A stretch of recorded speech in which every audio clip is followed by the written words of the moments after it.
محمد رسول الله عليه صلاة الله وآله والأحبة. Assalamualaikum warahmatullahi wabarakatuh.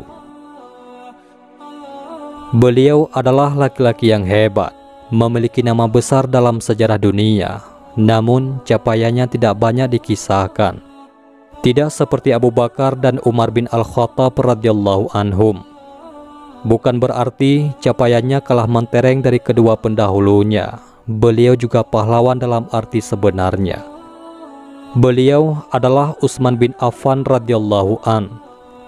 Utsman bin Affan adalah salah seorang yang paling pertama menerima Islam, beriman kepada Rasulullah, dan mendukung perjuangan baginda Rasulullah Shallallahu Alaihi Wasallam.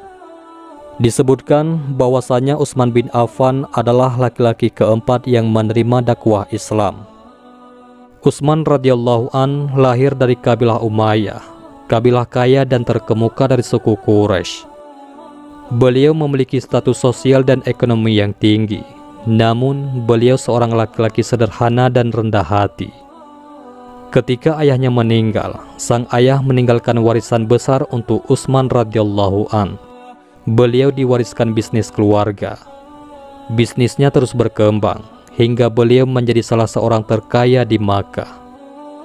Laki-laki Quraisy ini dikenal dengan gelaran Dzun-Nurain, yakni pemilik dua cahaya, karena beliau menikahi dua orang putri Rasulullah Shallallahu Alaihi Wasallam. Yang pertama adalah Sayyidah Ruqayyah. Setelah Sayyidah Ruqayyah meninggal, Utsman dinikahkan oleh Nabi dengan putrinya Ummu Kulsum. Ummu Kulsum juga meninggal di masa Rasulullah Shallallahu Alaihi Wasallam menyebarkan dakwah Islam. Utsman bin Affan radhiyallahu an melakukan dua kali hijrah. Yang pertama ke Habasyah. Di sana beliau sukses dalam berbisnis. Namun 2 tahun kemudian beliau kembali ke Makkah dan kemudian turut serta hijrah ke Madinah. Pada saat perang Badar, istri Utsman yaitu Sayyidah Ruqayyah menderita sakit parah.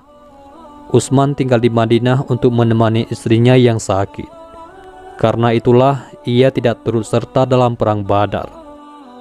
Pelajaran bagi kita, seorang tokoh besar dan berpengaruh di masyarakat, yakni Utsman bin Affan, setia menemani istrinya di hari terakhir.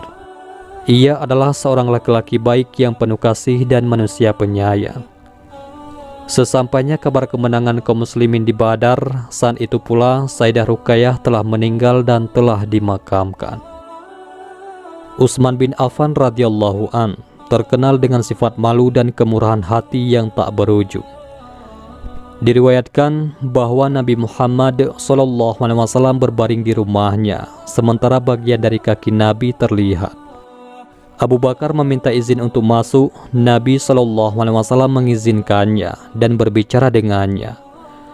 Kemudian Umar bin Al-Khattab meminta izin untuk masuk, Nabi juga mengizinkannya dan berbicara kepadanya. Lalu Utsman bin Affan meminta izin untuk masuk, lalu Nabi SAW duduk dan merapikan pakaiannya. Utsman pun diizinkan masuk dan Nabi SAW berbicara kepadanya. Ketika Utsman pergi, Ummul Mukminin Aisyah radhiyallahu anha bertanya, Abu Bakar datang, Anda tidak bergerak. Umar datang, Anda tidak juga bergerak. Tapi ketika Utsman datang, Anda duduk dan merapikan pakaian Anda. Rasulullah SAW menjawab, apakah aku tidak merasa malu dengan seorang laki-laki yang para malaikat saja merasa malu? Hadis riwayat Muslim. Betapa agung dan terhormat laki-laki ini, bahkan para malaikat surga pun menaruh penghormatan khusus kepadanya. Kemurahan hati dan kedermawanannya terus tiada henti. Beliau merasa bahagia menghabiskan sejumlah besar kekayaannya untuk membantu umat Islam. Dikisahkan, tak beberapa lama setelah kaum muslimin hijrah ke Madinah, mereka mengalami kesulitan air. Dan mereka sangat membutuhkan sumber air minum. Sementara itu, hanya ada satu sumur di sekitar mereka. Sumur itu dimiliki oleh seorang pria Yahudi. Si Yahudi kemudian menjual air kepada kaum muslimin dengan harga yang begitu tinggi. Kondisi hidup pun kian sulit. Nabi Muhammad SAW memotivasi para sahabatnya. Siapa yang dapat membeli sumur milik si Yahudi, yaitu sumur rumah, kemudian mendermakannya untuk kaum muslimin, imbalannya adalah sebuah rumah di surga. Utsman bin Affan radhiyallahu an yang pertama maju. Beliau mendekati si Yahudi, mencoba membeli sumur. Awalnya, Yahudi itu menolak tawaran Utsman radhiyallahu an.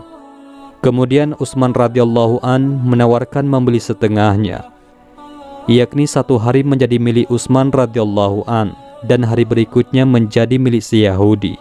Begitu seterusnya. Yahudi itu pun menerima tawaran Utsman radhiyallahu an. Pada hari giliran Utsman radhiyallahu an, beliau memberikan air gratis untuk semua orang. Dan di hari berikutnya, tak ada yang datang untuk mengisi air. Sumur itu pun tak menghasilkan uang lagi untuk laki-laki Yahudi itu. Akhirnya, si Yahudi menjual setengah sisanya kepada Utsman radhiyallahu an. Utsman bin Affan radhiyallahu an memberikan air sumur tersebut secara gratis kepada masyarakat. Hingga hari ini, air sumur tersebut masih digunakan. Berulang kali, kemurahan hati Utsman radhiyallahu an menjadi berkah bagi kaum muslimin di masa-masa sulit. Pernah terjadi kemarau panjang di masa kekhalifahan Sayyidina Umar bin Al-Khattab. 1 tahun penuh tak juga turun hujan, tanaman layu dan mati. Masyarakat ditimpa bencana kelaparan, lalu datang sebuah kafilah dengan 1000 onta yang syarat dengan biji-bijian dan perlengkapan. Barang-barang kebutuhan itu baru saja tiba dari Suriah. Semuanya adalah milik Utsman bin Affan radhiyallahu an. Para pedagang dan pembeli cepat-cepat bernegosiasi dengan Utsman radhiyallahu an, menawar dan membeli barang-barangnya untuk melepaskan diri dari lilitan kesulitan. Mereka menawar membeli biji-bijian dengan keuntungan 5%, tapi tawaran mereka ditolak sang pemilik. Kata Utsman radhiyallahu an, ada tawaran yang lebih baik dari yang mereka berikan. Barangnya sudah ditawar dengan keuntungan 10 kali laba. Para pedagang dan pembeli merasa putus asa dengan tawaran Utsman radhiyallahu an. Mereka tak sanggup membayar lebih dari penawar yang telah Utsman sebutkan. Tak lama kemudian, Utsman radhiyallahu an membagikan barang-barangnya dengan gratis. Allah subhanahu wa ta'ala lah yang akan membalasnya 10 kali lipat, bahkan sampai 700 kali lebih. Utsman radhiyallahu an distribusikan seluruh persediaan biji-bijian tersebut kepada orang-orang miskin dengan gratis. Utsman radhiyallahu an juga pernah menginfakkan harta sebesar 1000 dinar untuk membiayai pasukan di masa-masa sulit, pasukan Jaisul Usrah. Jika 1 dinar sama dengan 2,3 juta, maka 1 kali infak tersebut Utsman radhiyallahu an mengeluarkan uang sebesar 2,3 miliar. 2,3 miliar di zaman itu berbeda nilainya dengan zaman sekarang. Di zaman itu, nilai uang jauh lebih tinggi dibandingkan sekarang. Hingga Rasulullah SAW bersabda, tidak membahayakan bagi Utsman apa yang dia kerjakan setelah hari ini. Rasulullah SAW mengucapkannya berulang-ulang. Hadis riwayat Ahmad. Ketika Sayyidina Umar bin Al-Khattab wafat, beliau menunjuk sebuah musyawarah yang terdiri dari 6 orang. Musyawarah tersebut bertugas memilih siapa di antara mereka yang menjadi khalifah setelah Sayyidina Umar bin Khattab. Musyawarah tersebut beranggotakan Ali bin Abi Thalib, Utsman bin Affan, Abdurrahman bin Auf, Sa'ad bin Abi Waqqas, Az-Zubair bin Awam, dan Thalhah bin Ubaidillah. Setelah 2 hari bermusyawarah dan setelah memastikan pendapat kaum muslimin di Madinah, pilihan pun dibuat. 5 anggota musyawarah dan kaum muslimin Madinah berjanji setia, yaitu berbaiat kepada khalifah yang ketiga, yakni Utsman bin Affan radhiyallahu an.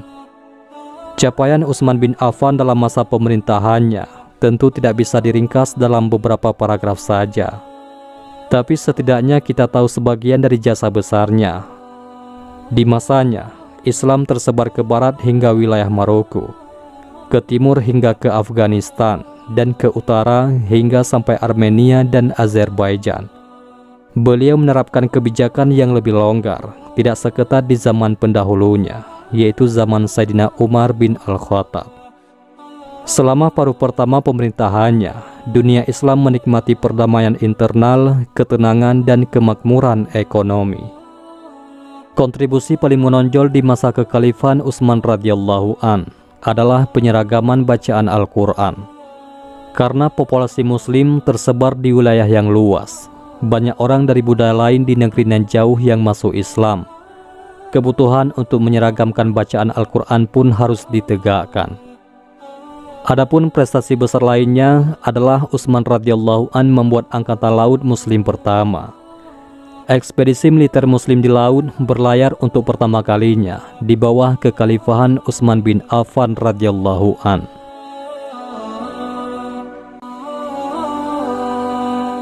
Adapun wafatnya Khalifah Utsman bin Affan radhiyallahu an merupakan salah satu peristiwa tragis dalam sejarah. Abdurrahman At-Tamimi dalam bukunya yang berjudul Utsman bin Affan Khalifah yang Terzalimi menjabarkan kronologis kewafatan beliau. Beliau dibunuh oleh orang-orang pemberontak, yakni mereka yang menginginkan keruntuhan kekuatan Islam. Para pemberontak itu mengepung rumah Khalifah Utsman bin Affan radhiyallahu an. Pengepungan berlanjut hingga pagi hari Jumat yang bertepatan dengan 12 Zulhijjah tahun 35 Hijriah. Pada waktu itu, Utsman radhiyallahu an sedang duduk di rumahnya bersama para sahabat yang berjumlah banyak sekali. Mereka yang ingin membela dan melindungi beliau dari kebengisan para pemberontak tersebut. Utsman radhiyallahu an telah memerintahkan mereka untuk keluar dari rumah dan melarang mereka untuk membelanya. Namun mereka tetap berkeinginan membela beliau. Dan akhirnya beliau dapat menjadikan mereka menerima perintah beliau hingga mereka semua keluar dari rumah dan membiarkan beliau sendiri dengan para pemberontak itu. Tidak ada yang tersisa di rumah melainkan Utsman radhiyallahu an dan keluarganya saja. Tidak ada lagi seorang pun yang menjaga Khalifah Utsman. Lalu beliau membuka pintu rumah. Pada saat itu beliau sedang berpuasa. Lalu tiba-tiba masuk seseorang yang tidak disebutkan namanya. Ketika dia melihat beliau, dia berkata, "Antara aku dengan engkau adalah kitabullah." Kemudian dia keluar dan meninggalkan Khalifah Utsman radhiyallahu an. Tidak berselang lama, masuk seseorang dari Bani Sadus yang dijuluki sebagai Al-Maun Al-Aswad, yakni kematian hitam. Lalu dia mencekik beliau dan cekikannya seperti tebasan pedang. Kemudian dia menebaskan pedangnya kepada beliau, dan Utsman radhiyallahu an pun menangkisnya dengan tangan beliau hingga terputus. Lalu Khalifah Utsman berkata, "Demi Allah, ini adalah tangan yang pertama kali menuliskan ayat-ayat Al-Quran." Yang demikian itu karena beliau termasuk para penulis wahyu, yaitu Al-Quran. Dan beliau termasuk orang pertama yang menulis mushaf dengan didikte langsung oleh Rasulullah SAW. Beliau terbunuh dan mushaf berada di depan beliau. Darah mengalir dari potongan tangan beliau hingga mengenai mushaf yang berada di depan beliau yang sedang beliau baca. Ketika dia telah membunuh Khalifah Utsman bin Affan radhiyallahu an, maka dia mengangkat atau membentangkan tangannya di dalam rumah seraya berkata, "Akulah pembunuh Naksal." Naksal adalah julukan yang diberikan pemberontak kepada Khalifah Utsman radhiyallahu an karena beliau mirip dengan seorang dari Mesir yang bernama Naksal. Wallahu a'lam bissawab. Ruh beliau yang suci itu pun naik ke haribaan Allah Subhanahu wa Ta'ala dengan penuh keridaan dan mengadukan kezaliman para pelakunya. Semoga keridaan Allah bagi Khalifah Utsman, dan semoga Allah memasukkannya ke dalam surganya yang luas bersama Nabi Muhammad SAW beserta para sahabat. Demikianlah kisah Utsman bin Affan radhiyallahu an, seorang pahlawan tanpa tanda jasa. Beliau termasuk salah satu golongan sahabat Rasulullah SAW yang dijamin masuk surga. Mudah-mudahan ini semua bermanfaat. Assalamualaikum warahmatullahi wabarakatuh.